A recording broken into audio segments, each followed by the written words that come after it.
અનંત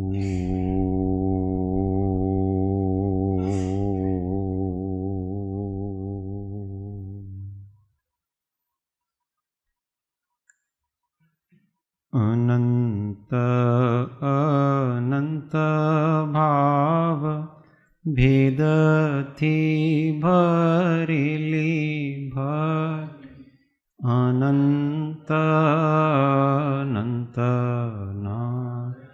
નિક્ષેપે વ્યાખ્યાની છે. સકલ જગત હિત કારિણી હારિણી મોહ તારિણી ભવાબ્ધિ ચારિણી પ્રમાણી છે. ઉપમા આપ્યાની તમારા ખવી તે વ્યર્થ આપવાથી નિજ માપાઈ મેં માની છે. અહો રાજ ચંદ્ર બાળ ખ્યાલ નથી પામા જીનેશ્વર તણી વાણી જાણી તેણે જાણી છે. ગુરુ રાજ તણી જાણી તેણે જાણી છે.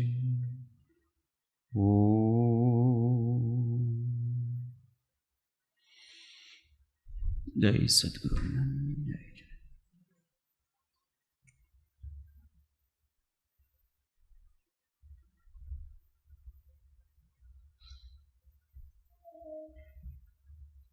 પૂજા પછી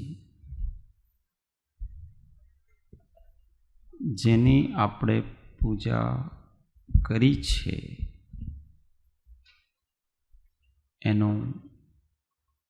એના મૂળ સ્વરૂપનું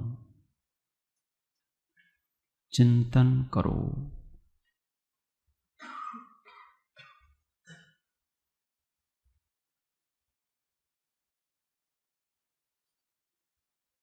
પૂજા કરતા કરતા આપણને એટલો ઉપયોગ નહીં રહે. એટલા માટે નહીં રહે કે એમાં શબ્દ બોલવાનો હોય, જોવાનો હોય, ગાવાનો હોય, એટલે આપણો ઉપયોગ થોડો વિભક્ત હોય છે. પણ આખી પૂજા થઈ જાય પછી બહારના વિકલ્પો ઓછા થઈ જાય પૂજા કરવાથી, અને પછી શાંતિથી 5-10 મિનિટ જેની પૂજા કરી છે એનો પરમાર્થ સ્વરૂપ શું છે એ વિચારો.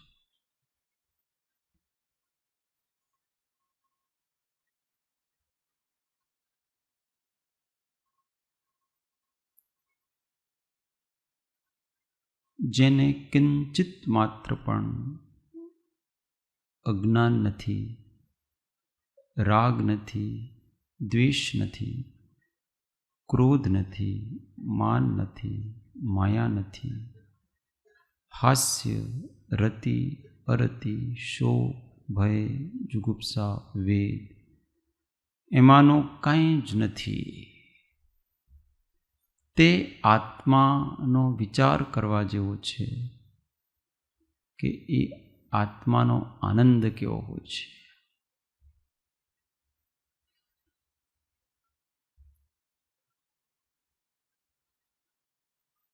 એમ વિચાર કરતા વિતરાગ દેવનું સાચું સ્વરૂપ સંવેદનમાં આવે છે.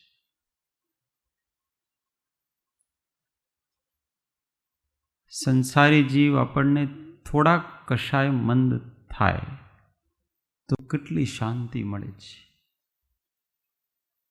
પૂજા, ભક્તિ, સ્વાધ્યાય કરીએ બધા વિકલ્પો,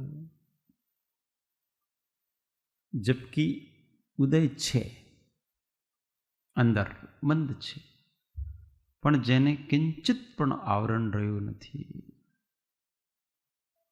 એવા ચૈતન્યનું ચિંતન.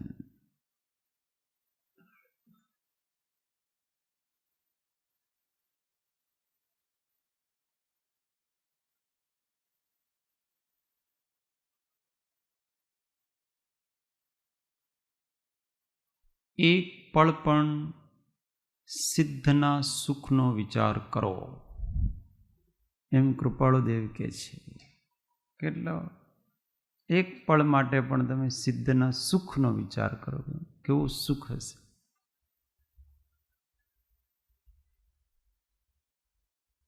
પછી પંચ પરમેષ્ઠી બધા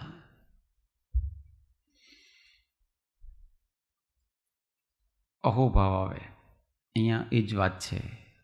અનુભૂતિના ઉદ્ગારો, પૃષ્ઠ સંખ્યા 24.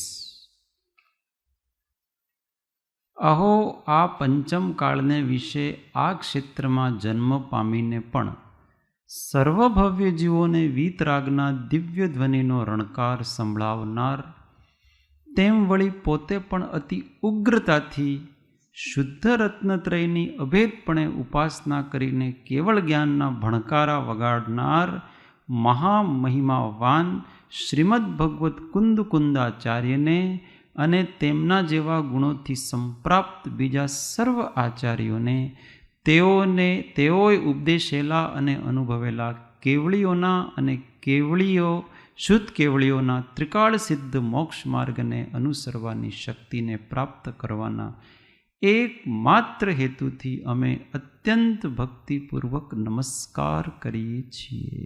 ઇતિ ઓમ સત.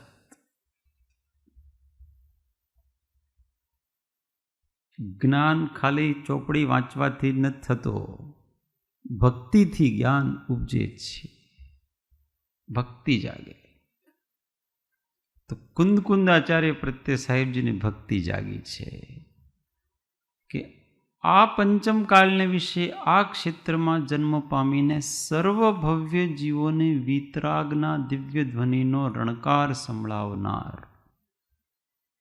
સિમંદર સ્વામી પાસે જઈને આવ્યા ને, એટલે દિવ્ય ધ્વનિ સાંભળીને આવ્યા, પછી સંભળાયો. તેમ વળી ખાલી સાંભળીને આવ્યા ને આપણને કહે છે એમ નથી, તેમ વળી પોતે પણ અતિ ઉગ્રતાથી શુદ્ધ રત્નત્રયની અભેદપણે ઉપાસના કરીને કેવળ જ્ઞાનના ભણકારા વગાડનાર. એમને હવે કેવળ જ્ઞાન બસ અતિ નિકટ છે, કેમ કે એમણે ઉગ્ર સાધના કરી છે.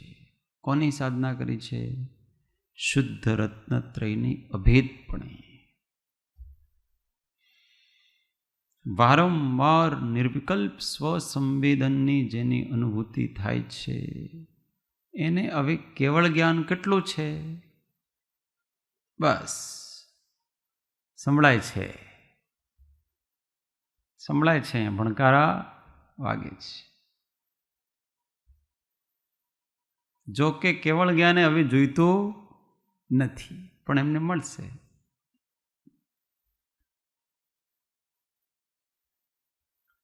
કૃપાળુદેવ એમ કહે છે કે હે પ્રભુ, જેને મોક્ષે નથી જોઈતો તેના ઉપર તો તુષ્માન થઈને બીજું શું આપીશ?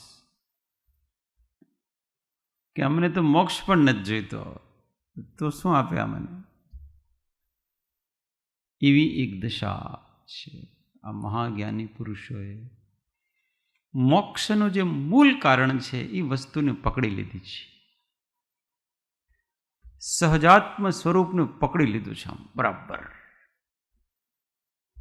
બસ એના જ હંમેશા ચિંતન મંથન નિધિધ્યાસનમાં રહ્યા કરે છે, એક તાન થઈને.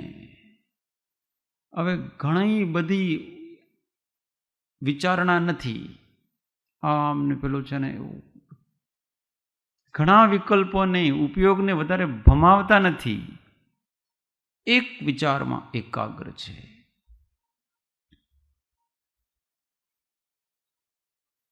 કેમ કે હવે એમને ઉપયોગને એકાગ્ર રાખવા માટે ઘણું બધું ચિંતન કરવાની જરૂર નથી. આપણે જેવાને ઘણું બધું ચિંતન કરવું પડે, 12 ભાવનાનું ચિંતન કરવાનું, આ કરવાનું, પેલું કરવાનું, જુદું જુદું ચિંતન. એમને કાંઈ નહીં, એમને બધું નિર્ણય છે, પાકું છે. હવે તો એ એક જ ભાવમાં રહે છે આખો દિવસ.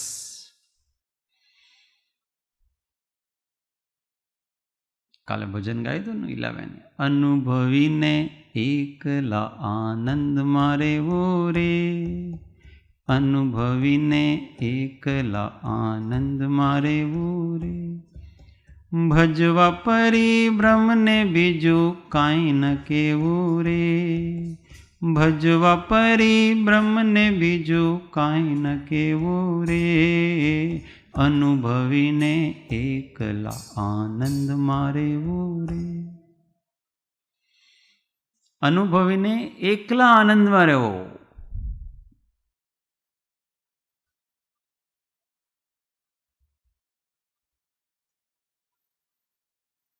એકલો આનંદ, એકલા રહેવું એમ નહીં, એકલા માત્ર આનંદમાં જ રહેવો. એકલો આનંદ એટલે ભલે તે જંગલમાં હોય કે ભલે તે ઘરમાં હોય, પણ એને રહેવો ક્યાં? માત્ર આનંદમાં રહેવું, એકલા આનંદમાં રહેવું. બીજા સંકલ્પ વિકલ્પ કરવા નહીં. એનું કારણ ભજવા પરિબ્રહ્મ, પરબ્રહ્મને ભજો તો એકલા આનંદમાં રહેવા છે, બીજું કંઈ ન કહેવું. જેને આત્માની લગની લાગે છે એને કોઈ શિકાયત નથી રહેતી, કોઈથી કોઈ શિકાયત નથી જરાય. આ દુનિયા જેમ છે બરાબર છે, મને કોઈ સાથે પ્રોબ્લેમ જ નથી જરાય. અજ્ઞાની જીવન બધા સાથે પ્રોબ્લેમ છે.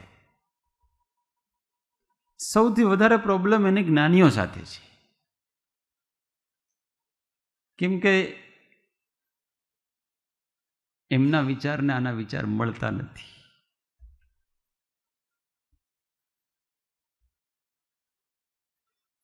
અનંત અનુબંધીનું સ્વરૂપ છે જ્ઞાનીઓને એમનો જે વિરોધ કરે છે એમના સાથે કોઈ વિરોધ નથી, કોઈ શિકાયત નથી. નો કમ્પ્લેન.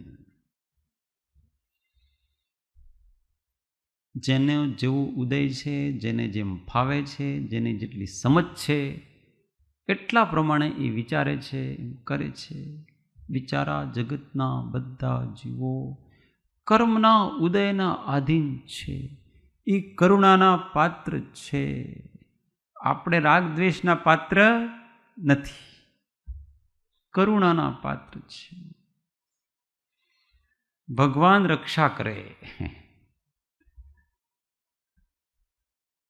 કોઈક નિંદક વગેરે હોય એને જ્ઞાની શું વિચારે? ભગવાન તમારી રક્ષા કરે, કેમ કે અમે તો નથી કરી શકતા ભાઈ, તમારી રક્ષા કરે. બસ મને આનંદ સાથે લેવું દેવું છે.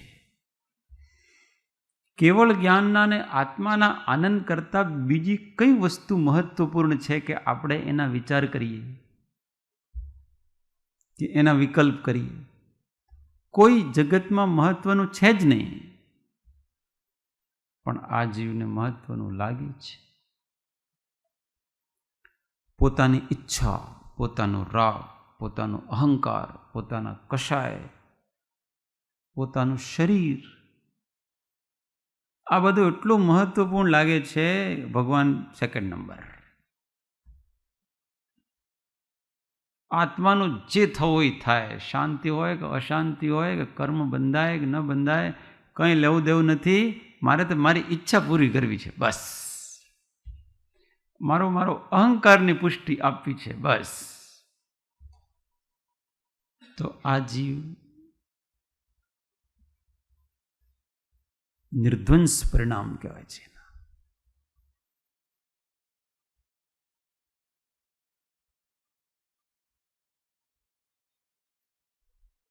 એટલે શાંતિથી વિચાર કરીએ તો બધું શું છે ભાઈ?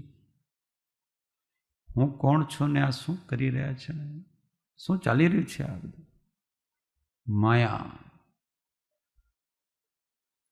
अपने को आप भूल के हैरान हो गया, माया के जाल में फंसा वीरान हो गया.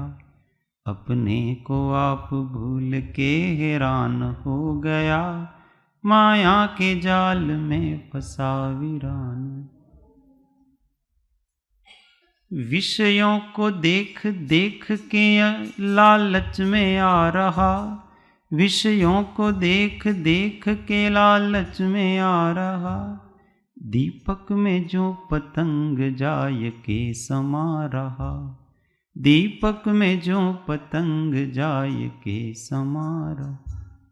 बिना विचार के सदा नादान हो रहा, बिना विचार के सदा नादान, माया के जाल में फंसा वीरान हो गया, माया के जाल में फंसा वीरान. વિચાર જ નથી કાંઈ, જેમ ઉદય આવે એમ કરી લઉં, બસ મજા આવી ગયા. હા, ખાવાનું થાય તો ખાઈ લેવું, પીવાનું થાય તો પી લેવું, સૂવાનું થાય તો સૂઈ જવું, કંઈક વાંચવાનું થાય તો વાંચી લેવું, ભક્તિ કરવાનું થાય તો ભક્તિ કરી લેવી, ધ્યાન કરવાનું થાય તો ધ્યાન કરી લેવું. પણ આ બધું શા માટે, કોના માટે?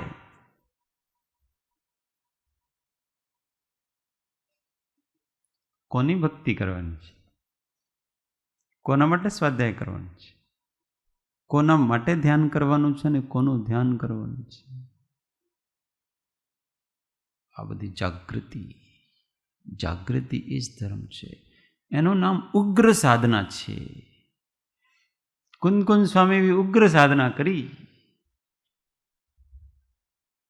ક્ષણે ક્ષણે તમે જાગ્રત રહીને अनुपम साधना कीधी, अनुपम साधना कीधी. निद्रा ने प्रमाद मही में घोर विराधना कीधी, घोर विराधना कीधी. पेले पार तमे पहुँचाने, पेले पार तमे पहुँचाने, हूँ हजू काठा ऊपर, मारी तमारी वच्चे लाखो, मारी तमारी वच्चे लाखो, जो जन केरो अंतर, सिद्ध शिला पर तमे विराजो. સિદ્ધ શિલા ઉપર નહીં, સિદ્ધ શિલાની ઉપર.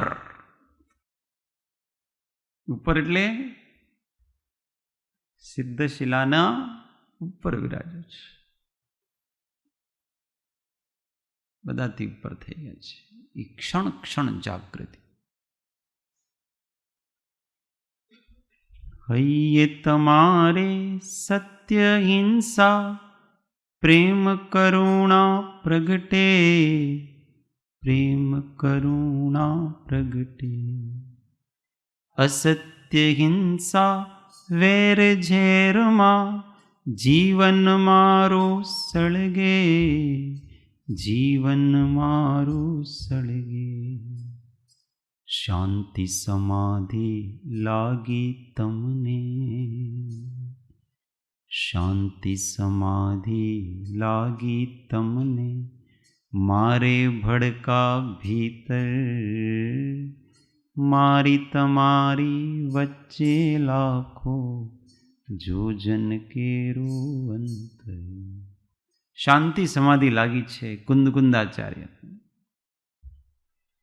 વિચારો, જંગલમાં બેઠા છે, ગુફામાં, કોનું ધ્યાન કરતા હશે? આખો દિવસ બેસી રહે, ખાવાનું નહીં, પીવાનું નહીં, બોલવાનું નહીં, કાંઈ નહીં, એકદમ અડીગ આસન.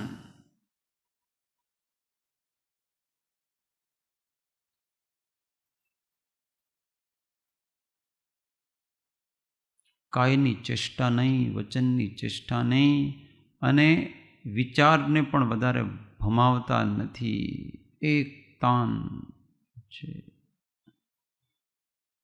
આવા મહાત્મા પુરુષોનું સ્મરણ કરવાથી પણ આપણા અનંત અનંત કર્મોની શૃંખલાઓ તૂટી જાય છે. પણ મોહ રાજા સ્મરણ કરવા દે તો ને, નહીં જ કરવા દે.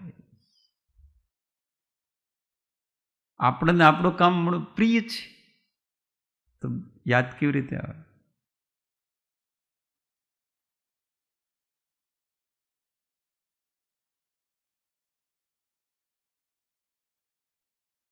રાજા ક્ષણિકની પત્ની, જેલના રાણી. તો પેલા મહારાજ ગુસ્સેથી કોઈ મુનિનું અપમાન કરીને આવ્યા, એટલે ગળામાં સાપ નાખીને આવ્યા. પછી ગર્વથી આવીને કીધું કે જો હું તારા સાધુને, એટલે પેલા ચેલના દિગંબર મુનિઓને માને, નિર્ગ્રંથ સાધુઓને, અને પેલો છે એ વિપરીત માર્ગ ઉપર ચાલવાવાળો. એટલે જો તારા પેલા તું તેને માને છે ને, આજે એને મજા ચખાવીને આવ્યો છું. હવે હું જોઉં કે એ કેવી રીતે રહેશે. કેમ કે મરેલો સાપ હતો એટલે થોડી વારમાં કીડીઓ આવશે, આખા શરીર ઉપર ફરશે, ડંખ મારશે. તો કે ને અમારા ગુરુ તો આવા હોય છે. એટલે પેલો તો આરામથી સૂવે રાતના, અને આને ઊંઘ જ ના આવે.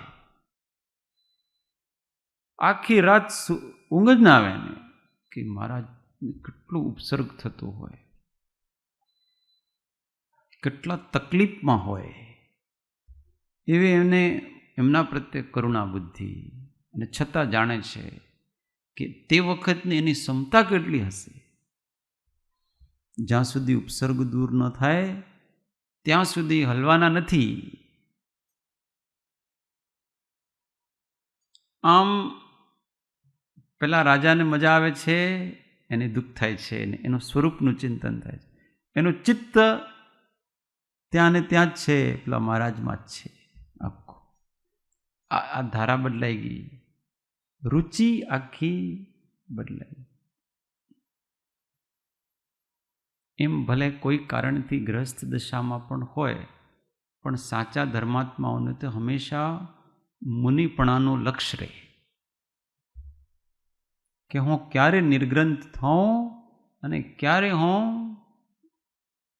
એકાકી વિચરતો વળી સ્મશાનમાં, વળી પર્વતમાં વાઘ સિંહ સંયોગ જો, અડોલ આસન નેન મનમાં ક્ષોભજો, પરમ મિત્રનો જાણે પામ્યા યોગ જો, અપૂર્વ અવસર એવો ક્યારે આવશે, અપૂર્વ અવસર એવો ક્યારે આવશે. જે ચોથા પાંચમા ગુણસ્થાનની ભૂમિકામાં હોય છે એને હંમેશા છઠ્ઠા સાતમાનું લક્ષ્ય રહે કે હજી મારે આગળ જવાનું છે, એવું લક્ષ્ય હંમેશા રહે. ભલે ન કરી શકતા હોય, વર્તમાનમાં ભલે દેશકાલ વિપરીત હોય, પણ એ ભૂલતા નથી. જવાનું ત્યાં જ છે, આમાં કંઈ સંતોષાઈ જવાનો નથી. એટલે એમને હંમેશા યાદ રહે છે એ આનંદ.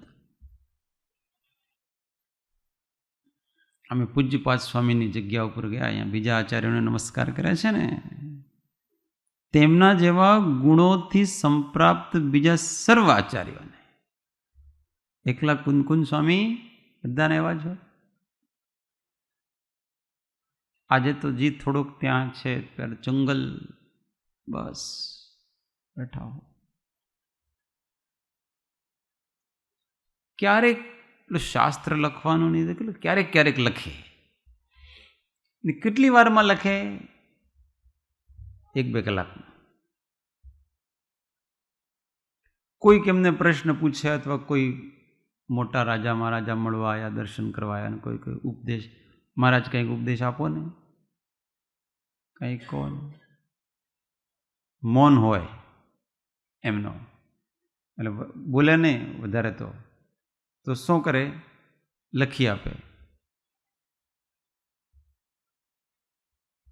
51 ગાથાઓ એમને 51 મિનિટ ન લાગે. ઇષ્ટોપદેશની 51 ગાથા લખવામાં એમને 51 મિનિટ ન લાગે. ફટાફટ લખીને આપી દે, આ લઈ જાઓ અને વાંચજો તમે. એમને કંઈ મુખ્ય પ્રયોજન શાસ્ત્ર લખવાનું નથી કે આમ ભૂમિકા બનાવશે અને શાસ્ત્ર લખું છું ને એવું કંઈ નહીં. ફટાફટ જે એમના મનમાં આવે લખી દીધું, બસ આપી દીધું, લઈ જાઓ તમે વાંચજો. કોઈ લખવાનો શોખ નથી એમને જરાય. આ તો કોઈ પ્રાસંગિક.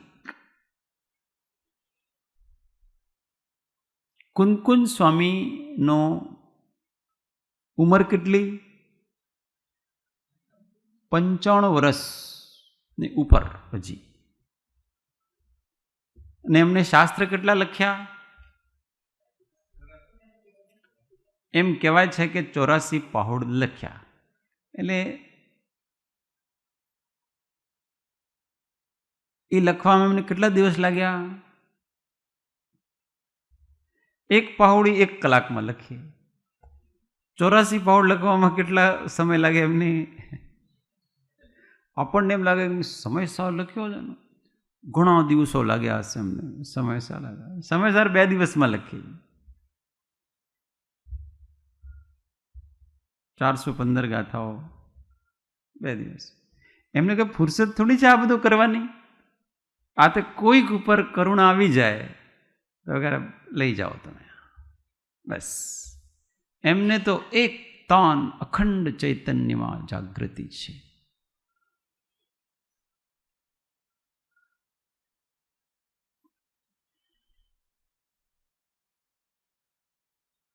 કૃપાળુદેવ કહે છે કે ઘણા બધા એમને પત્ર લખે, તો એમને જવાબ આપતા આપતા 2 મહિના નીકળી જાય,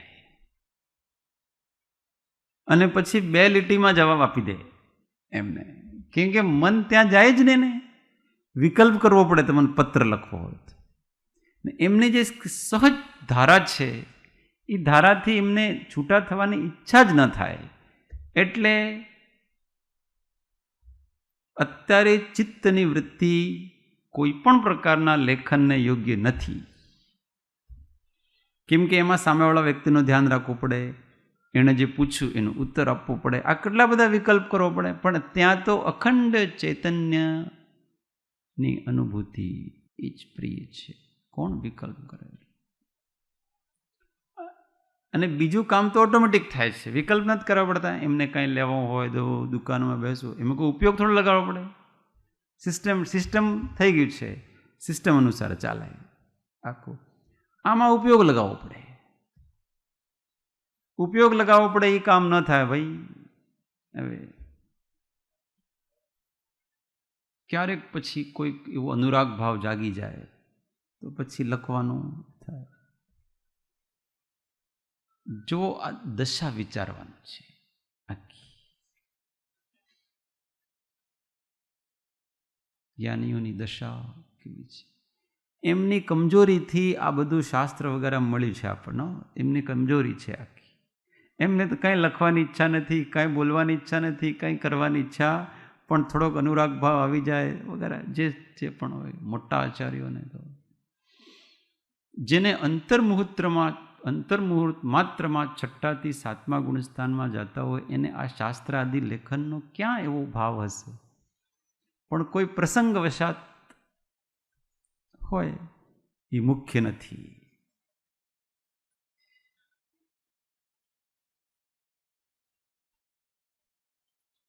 એવા મહાત્માઓનો વિચાર કરવો વારંવાર અને એમને નમસ્કાર કરવો.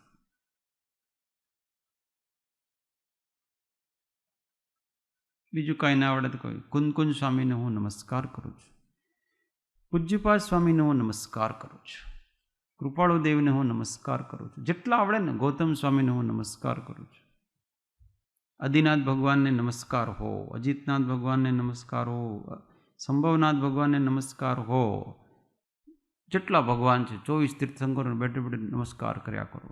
નમસ્કાર, નમસ્તે, નમસ્તે. કાંઈ ને આ મોટું ધ્યાન છે. બીજા ઘણા બધા તત્વના વિચાર ના આવતા હોય ને એમ કર્યા કરો. નમસ્તે, બધા સિદ્ધો છે એમને નમસ્તે, તમારા શરણમાં રાખજો મને. એકવાર હું તમે જે આનંદમાં રહો છો એનો મને એકવાર જ થોડો ખ્યાલ આવી જાય ને, બસ એક જ વાર મને થોડો ટેસ્ટ લાગી જાય આપણે.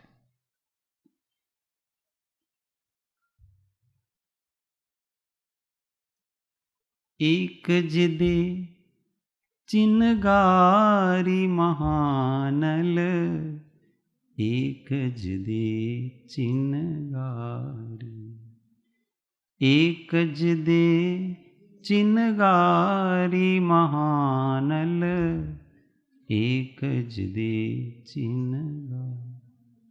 એ મહાનલ છે એટલે મહાઅગ્નિ છે. ને આપણે શું જોઈએ, એમાંથી મારે થોડુંક જ એક ચિનગારી મારે તો એનાથી મારે કામ થઈ જશે. કેમ કે એક ચિનગારી જે છે એ આખા જંગલને બાળી દે છે. એ ચિનગારી જ મહાનલમાં કન્વર્ટ થાય છે. એટલે અત્યારે તો મારે એક ચિનગારી જોઈએ છે. એમ જો સાચા હૃદયથી આપણે સમર્પિત થઈએ તો આપણું ચિત્ત પવિત્ર થાય અને બધી ગ્રંથિઓ નષ્ટ થાય અને આપણા અંદર પણ એ જ્ઞાન પ્રાપ્ત થાય.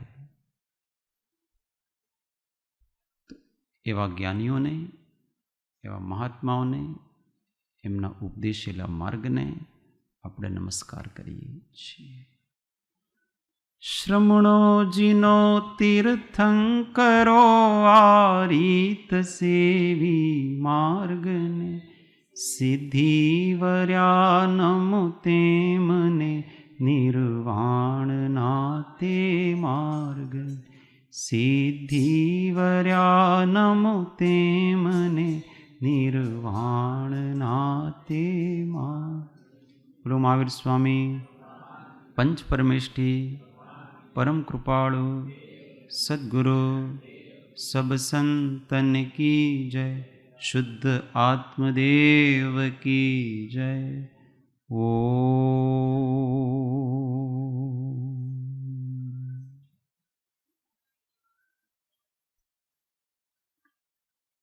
જય સદગુરુ. જય જય.